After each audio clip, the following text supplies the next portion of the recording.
Decades of dedication and hard work, contribution to the community and country is the brief introduction of Islamic class of wisdom.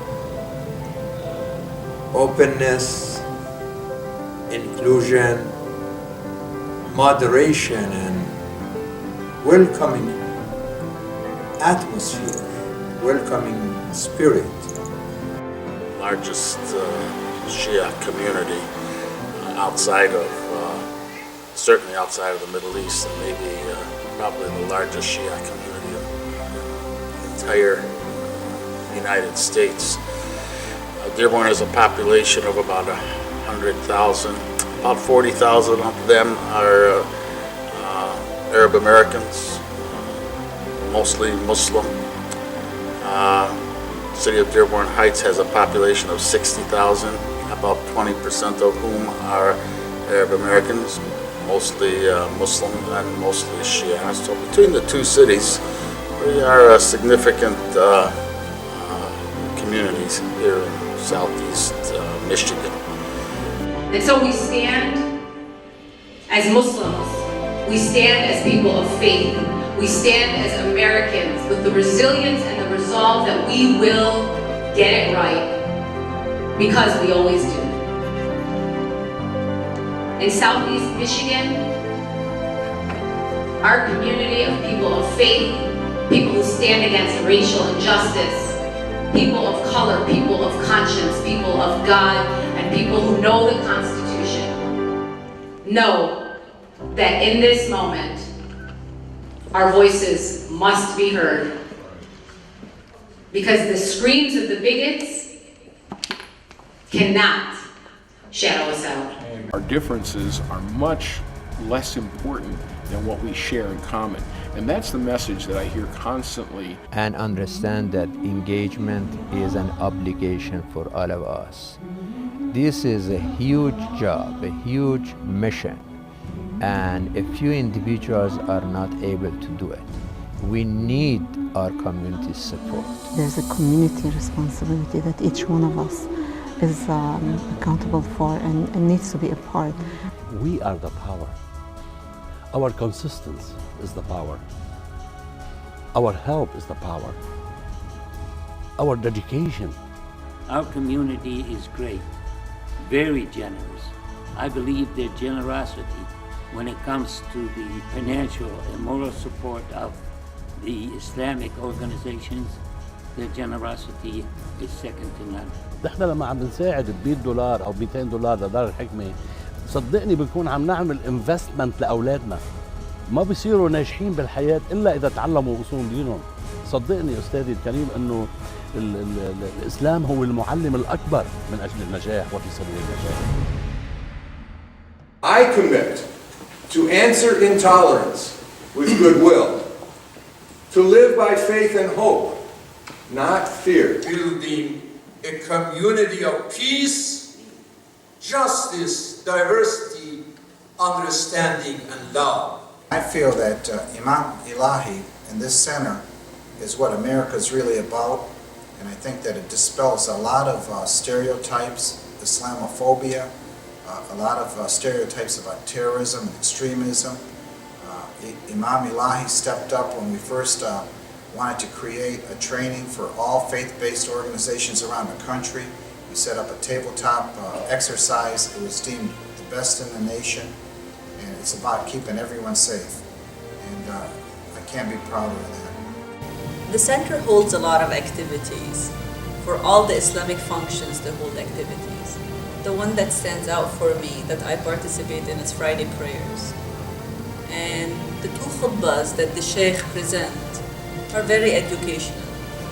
He addresses issues that are pressing in the community. So from women's rights to our children, to men's rights, he addresses a lot of issues. So whatever needs to be addressed in the community, we had drug problem in the community, he will address that. So you find it very informative. And Friday prayer is not only a religious orientation but social and political awareness for the congregation and community. When we had the issues with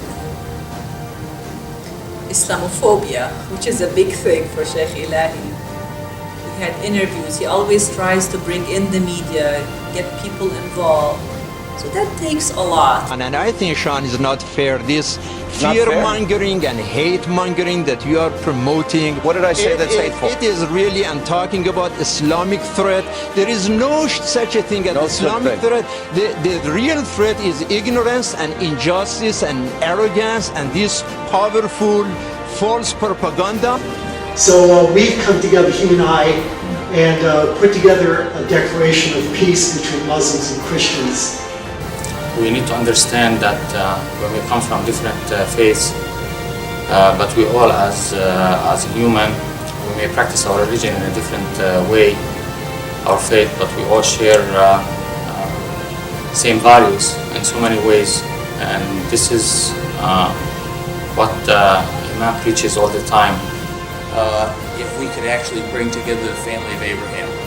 And I presented this idea to Imam Elahi some years ago, and we've been having discussions about this for 10 years. And we held a conference here with people from the Christian community, the Muslim community, Jewish community, Sunnis and Shia coming together to look at how we might learn a little bit more about helping man and woman to say I do, and to continue saying I do for the love of their children and for the love of their community.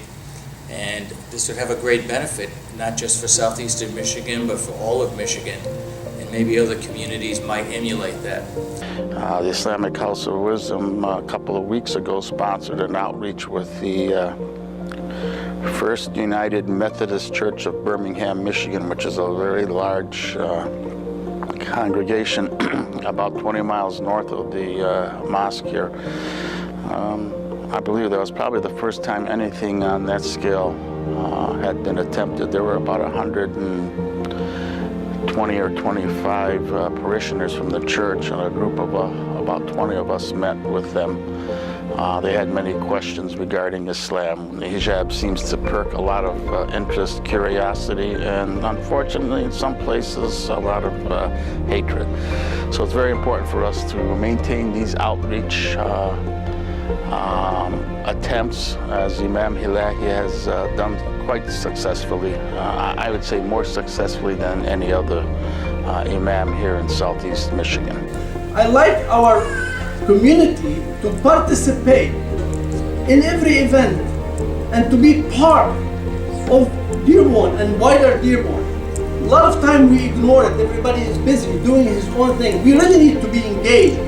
I've never seen anybody as active as he is in going out, reaching out to other communities, other churches. I've seen he has visited so many centers, and also college students from all over the country, professors, to come and be part of this journey, and also listen to his sermons on Fridays, which represent what he really preached. That's unity. I just wanted to say a couple of quick words. First of all, I wanted to say thank you from the bottom of my heart, just for Imam Ilahi and the family and everybody here at the Islamic House of Wisdom, just for opening. They've always opened the doors to us. They've always said, hey, come and join us and hang out and have dinner and have communion, because that's what we've been doing for a couple of years now in different ways. If it was not for all of you who were either board members or supporters of House of Wisdom, we couldn't do any of these things. Outreach in form of intra and interfaith has been a main pillar and path in the journey of Islamic House of Wisdom from day number one. The code of honor between the Shia and Sunni leaders in 2007 was signed at the Islamic House of Wisdom.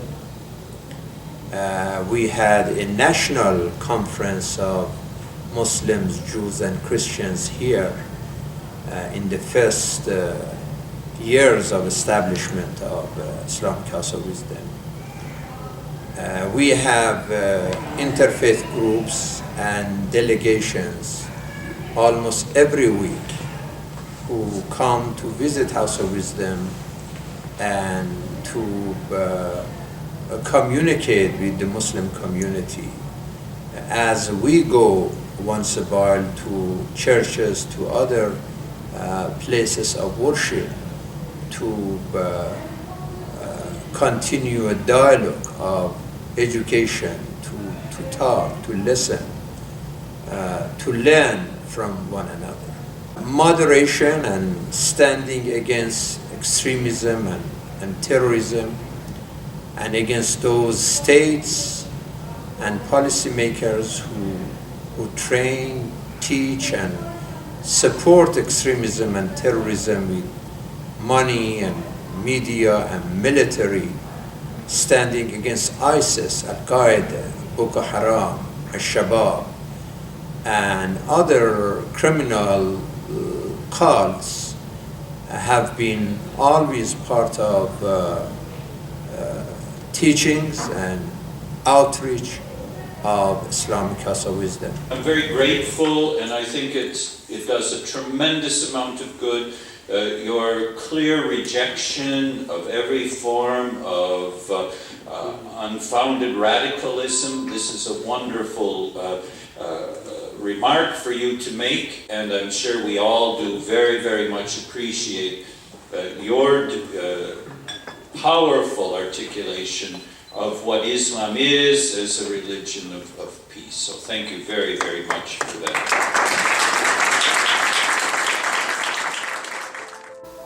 The Islamic House of Wisdom is an essential part of this community.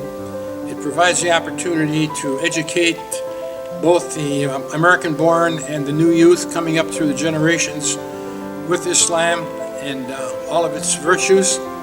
And it's very important that we continue this education through the mosques. Because it really feels like a home, and the center's always had its open doors. And inshallah, many more years to come. To continue this journey with God's permission and blessing,